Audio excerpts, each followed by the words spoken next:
Почитувани го следите неделното интервју на Радио Слободна Европа. Гостин е генералниот секретар на Евроатлантскиот совет на Северна Македонија Илија Џугуманов. Господине Џугуманов, колку е добро што во моментов Македонија е членка на НАТО со оглед на ситуацијата во Украина? Па видете, од безбедносен аспект, искрен да бидам, членството во НАТО значи премногу за нашата земја, директно под оној безбедносен аспект. Лично искрен да бидам, целата недела сочувство до жртвите и до се она што се случува во Украина, меѓутоа целата недела можам да кажам дека многу помирно станувам наутро од фактот што пред 2 години станавме членка на најмокната воена алијанса. Главно тука го би алудирал на артиклот 5, односно на членот 5, кој главно се однесува на таа колективна безбедност, односно дека нападот на една земја на членка на НАТО без разлика на големината, карактерот или слично, значи напад врз целиот НАТО, и од тука сметам дека сме во една алијанса која влева безбедност во последните 70 години. Во 2018 година, пред Македонија да стане членка на НАТО, Русија предупреди дека членството на земјава може да има негативни последици за регионалната безбедност и дека проширувањето на НАТО представува можеби најсериозен предизвик за општата европска стабилност и безбедност. Како од денешен аспект гледате на овие предупредувања, особено по кризата во Украина? Точно е така, одреденото ширење или експанзијата на НАТО до одредена мера ја стави на тест и под знак прашање што понатаму со руската надворешна политика и како да се постави према оваа експанзија. Прашањето 2008 можеби му следеше на она претходница која се случуваше при членството на Црна Гора во НАТО, каде што сметам дека и руските структури на терен, меѓутоа и самите изјави беа доста порадикални и самата Црна Гора помина низ еден потежок процес на интеграција кон алијансата.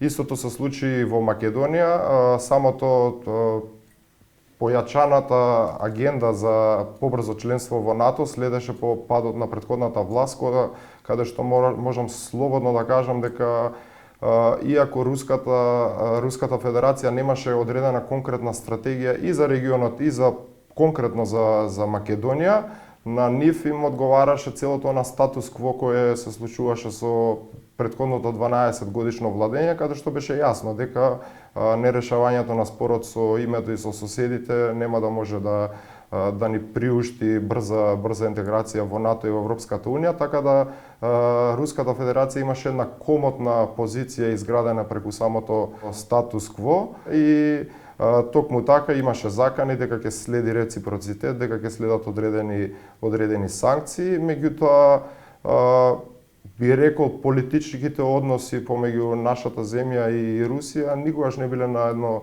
да речам, високо ниво. Пред се тука би ја спомнал економската соработка која треба да е главниот акцент во таа билатерална соработка со Руската Федерација.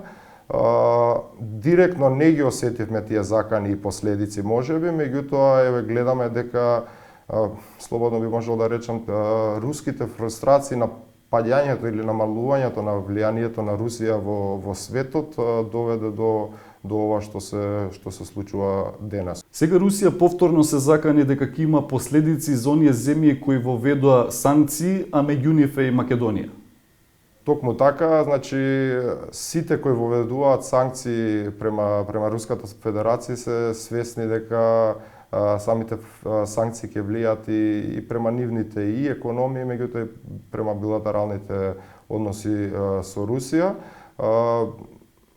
Искрен да бидам, нашите санкции можеби повеќе ќе значат, повеќе ќе бидеме удар ние самите, отколку што тоа ќе биде Руската Федерација, меѓутоа една солидарност која се створи пред се во Европа, но и светот против агресијата и инвазијата која направи Русија врз Украина, сметам дека беше правилен сепак чекор во насока на таа агенда. Македонија за украинската криза постапува според одлуките кои ги носат Европската Унија и НАТО. Воведе санкции кон земјата, забрани руски летови, дури и укажа кабелските оператори да ги исклучат руските канали. Како гледате на овие одлуки? Нашата земја уште 90-тите години се одлучи за она евроатлантска агенда, односно да се приклучи према западните либерални демократии. Вчера гледаме состанок, односно Собранието на Обединетите нации одржа свое заседание, каде што гледаме дека имаме на едната страна 141 земја која осудува интервенцијата во Украина и само 5 земји, вклучувајќи Русија, кои го поддржуваат таквиот чекор. Така да природно сметам дека беше одлуката која донесовме во однос и на санкциите и на сите лимитирања. На глобално ниво, искрен да бидам, не се согласувам со лимитирање на медиуми, односно со цензура во медиумскиот простор, иако самата слика и во нашата земја, и во регионот, и на светско ниво со оваа дезинформацијска војна и со пандемијата иако е премногу комплицирана за општата јавност, сепак сметам дека секој би требало да ги види двете страни и да изгради свое одредено мислење, бидејќи ваквите чекори дополнително потикнуваат фрустрации кај одредени луѓе кои се малку поскептични во однос на нашата европска агенда. Што го очекува светот со конфликтот во Украина? Какво влијание ќе има тој врз светскиот поредок? Новиот светски поредок ќе биде малку поразличен од ова што се случува. Како што споменавме, самата енергетска криза дополнително ќе биде продлабочена и сите овие мерки, санкции што се случуваат дополнително ќе креираат одредени проблеми и кризи во западните земји. Меѓутоа, по друга страна, сметам дека самата криза ќе наметне состојба каде што треба да се носат правилни и храбри одлуки. Европската унија, меѓутоа и земјите во Балканот се на многу зависни енергетски од самата Русија, па и можеби од таа причина, од таа светска зависност према Руската Федерација ни се случува на одреден начин ова денес, бидејќи во Русија имаме лидер кој веќе по своите постапки не може да се предвиди. Главно сметам дека светскиот поредок ќе се води во насока на енергијата и однос на безбедноста, меѓутоа ќе се отвори едно поле се повеќе каде што ќе се обидат двете страни, односно Западот на една страна и Источниот блок на друга страна, да ги поделат тие сфери на влијание и во однос на политика, меѓутоа и сферите на влијание во однос на раководење со енергетските ресурси. Дали после оваа жешка војна не очекува нова студена војна?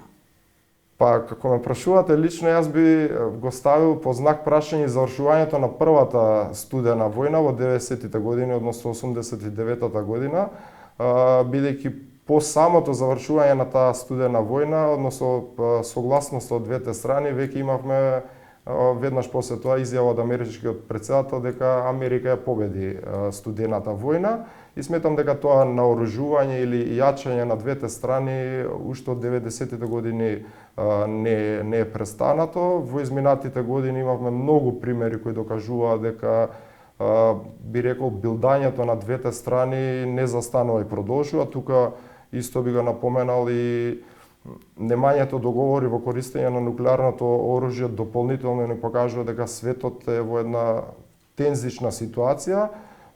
По самата криза, во зависност кога ќе заврши и каков ќе биде барем овој воен епилог, светот сметам дека ќе се најде во уште една потензична студена војна, каде што гледаме веќе дека Источниот блок НАТО го распореди со големени сили, зголемена армија, оклопни возила и слично, така да и во самата фаза на преговори не верувам дека ова ќе застане и дека тоа јачање на двете страни, условно би рекол на Западот и на Истокот, ќе продолжи во континуитет. Се почесто се употребуваат зборовите нуклеарно оружје и Трета светска војна. Како гледате на тоа?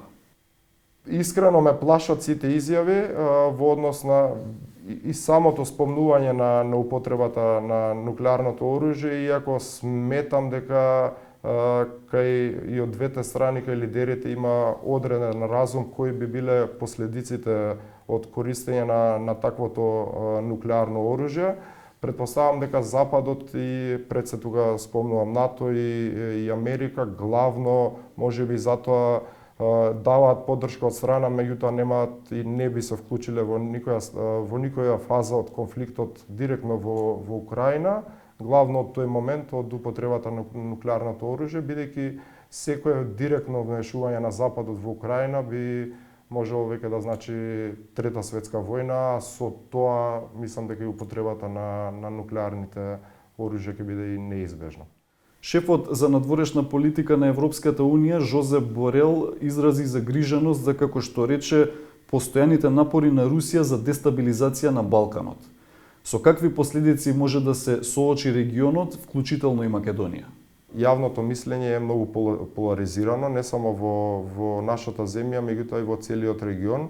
И оваа информацијска војна која се случува со засилена од двете страни, мислам дека веќе креира еден комплициран пейсаж за самата јавност и веќе гледаме се поголема поделеност на јавноста. Од друга насока, во нашата земја можам да кажам дека политичките елити имаат стабилни и прогресивни ставови, меѓутоа сепак има еден мал процент кој што гледаме дека со последните случувања пандемијата, меѓутоа и слабоста на, би рекол, и несогласувањето на Европската Унија, дополнително кај нас ги изголеми тие можеби антилиберални ставови и прогресивни сили, меѓутоа и покрај неуспесите и наметнатите проблеми од страна на соседите, меѓутоа и неисполнетите ветувања од страна на Европската Унија, сметам дека политичките елити остануваат стабилни во таа насока. Следен предизвик каде што би можело многу да се влијае е ранливите демократски институции во нашата земја, каде што нормално го големата партизираност на јавната администрација, непрофесионалност, меѓутоа и одредено влечење на одредени навики на самата администрација од едно комунистичко минато, сметам дека е голема ранливост и голем предизвик во иднина каде што би можело да се влијае од страна. И од друга страна, исто би го споменал и информацијскиот и медиумскиот простор кој за жал, иако е поларизиран, ние сепак не добиваме одредени точни информации од двете страни, меѓутоа имаме одредена и да се од информациите и да се различни од другата страна, тоа се сепак информации на една одредена агенда со одредени, дали би рекол, бизнис апетити, политички апетити, така да покрај јавноста, покрај институциите, сметам дека тука е доста ранлив и информацијскиот простор, односно медиумскиот простор во земјата.